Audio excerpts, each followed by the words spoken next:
Hey, in my previous videos I tried to show how the game has changed since the start of early access and what I still think needs improvement.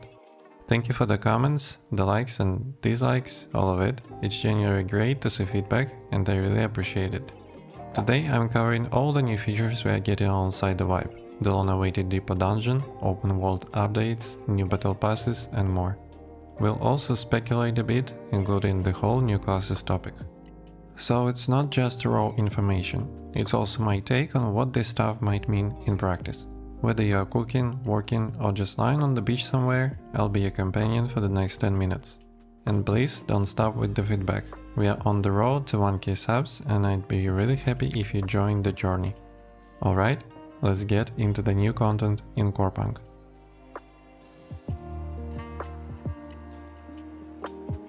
Let's start with the most anticipated content, what everyone is waiting for, the depot, a large location and raid dungeon with 5 subzones and 7 bosses total.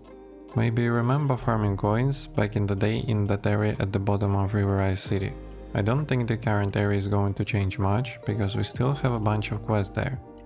But the main theater will be a new landmass at the bottom of Riverrise, going to the right side of the map. It's already visible in-game, but it's covered by a fog of war. A recent update also confirmed it will be a 12-player dungeon, and considering the size of the upcoming land, and comparing it to something like Prison Island, I think it will take a decent amount of time to clear. Add 7 new bosses, each with their own mechanics. Yeah, don't expect a 30-45 minute run, not even 1 hour, I think it's going to be much longer. Now, let's speculate a bit, because there is still a lot of questions around this. In previous new articles, it was mentioned that depot is designed for solo, duo, party and also for 12-player raid groups. So we already understand 12-player is happening. But what about other formats? Did the developers decide not to implement the solo, duo, party versions? Are they delayed? Are we getting them later? Right now, there is no clear answer. And honestly, it's hard for me to imagine how one piece of content can be tuned to work as a proper 12-player raid and also be balanced for solo duo. Let's take Albion as an example. Yes, I know you're tired of me bringing up Albion, but you have to accept it. Corepunk has a lot in common with it. Albion has a raid dungeon called Avalonian. It's designed for 12 players. Can it be beaten with fewer? Sure, but not dramatically fewer, maybe a couple less, not solo or duo. Why? Because raid mechanics create multiple responsibilities at the same time. One group holds aggro, the other deals with the something else. 2 targets need to die simultaneously or one become a one-shot machine. And the more players you have, the faster you can go through, because it was built for that. Also, you don't lose reward quality and quantity if you run it with the intended group size. That's the whole point. Now compare that to Albion's regular dungeons. Those can be solo or party. But the difference is not insane, it's not like 12-player raid versus solo. In Corepunk we already have something similar with Prison Island, solo, duo or party, but almost nobody runs party there, and there are reasons. Rewards don't scale properly between duo and party, and simply adding more monsters is, in my opinion, a lazy solution. So yeah, I can imagine depot working with 8 players, maybe even with 1 party depending on the mechanics. But solo or duo? Right now, I just don't see it. Which means, if you're a solo player, and by the way, I'm that type too, you'll probably have to sacrifice a bit of that loneliness and find people. Discord servers, groups, whatever, if you want to play this content. One of the best raid gathering experience I had was the Division 2. There were Discord servers from creators with a super convenient looking for group system. Solo players could just join and participate without stress. But you still needed to understand the mechanics, at least in theory, because the Division 2 raids are extremely demanding in coordination. So maybe I'll be able to provide some kind of looking for group Discord opportunity, maybe someone else will, we'll see. As for loot, the dev said only a few words, a vault of top tier, tier 3 artifacts and forging materials. That's vague. I don't think ready-made artifacts will stop dropping again. More likely we'll get epic tier 3 recipes and crafting materials. That's basically it on depot for now. We'll see how it actually looks after the wipe. Maybe patch notes will reveal a lot more. And the devs also said it's meant to be a Friday to Saturday or Saturday to Sunday night type of content. So yeah, lone sessions, raid vibes. Another important topic I want to discuss: classes. In a recent Q&A, the devs said they want to deliver 1 or 2 classes by the wipe alongside other content. They can't promise it, but they want to. But the recent news article doesn't mention classes at all, and the community manager on Discord also said that, based on what they know, no new classes are planned for the wipe. So you might say, then why are we even talking about it?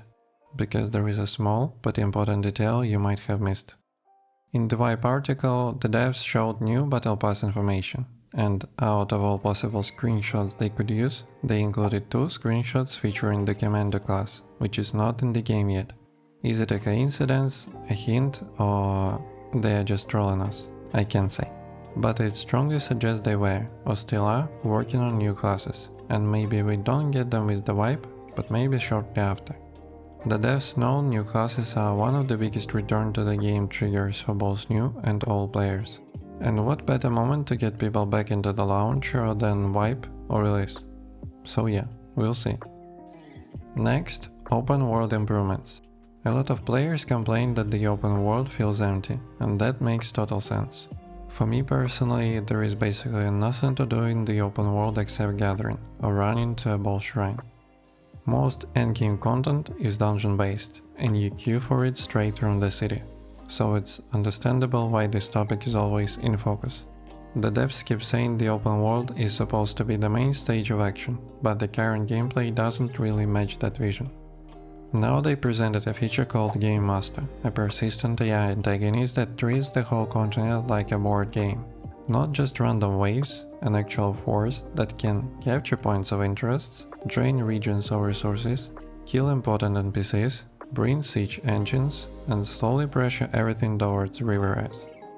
And it reads the map in real time, where the players are stacked, where nobody is looking, then it decides where to strike and what event to trigger. These events are meant for different group sizes, from solo all the way to raid, and everything you do fits into a WoW rank, a progression track that persists through seasons. The map resets, your rank stays. It's hard to understand from text how well it will actually work, and I definitely don't expect perfection on day one, because this system needs real data and a lot of players online at the same time, which the devs didn't really have during development. But we can already say, this is the real step towards a living open world, and over the upcoming months we'll probably see it improve, and hopefully give a lot more joy to players who prefer open world gameplay. Another AI feature coming, a personal assistant. It's basically like ChatGPT, Claude or Gemini, but inside the game, and unlike general AI bots trained on everything, this one is trained on Corepunk. In theory, it should answer any questions related to the game. The question is, how complex can the questions be before it starts giving nonsense answers? If I ask something simple like, what talents should I improve if I want maximum control on my defender? I think it can handle that. But what about list all zones where I can find hands and axes? How many resource cost reduction points do I need to not have mana issues, considering 5 out of 5 trade-off, mana siphon, the passive perk from Moonlight Gauntlets, and 30% crit chance? Or tell me the best way to defeat hyenas and describe their behavior. Yeah, I don't think I rely on this assistant on wipe day for deep questions. But AI systems improve over time, so who knows? Maybe it gets good faster than we expect. And of course we are getting a new Battle Pass. The article doesn't explain exactly what it will focus on. I assume depo will be part of it, obviously. But will there also be tasks connected to new open world events? No idea yet. The only thing I want to say is, I hope the devs fixed weak spots from the previous Battle Pass. Like, tasks that were basically impossible to complete if you play only as a healer in Battlegrounds, for example when you are forced to get kills, and bugs where killing the correct creature simply didn't count. The first Battle Pass brought a lot of people into the game, but it also turned some away because parts of it were broken, so I hope they improved it. One more important detail, all skins stay with your account, regardless of wipe, release, whatever.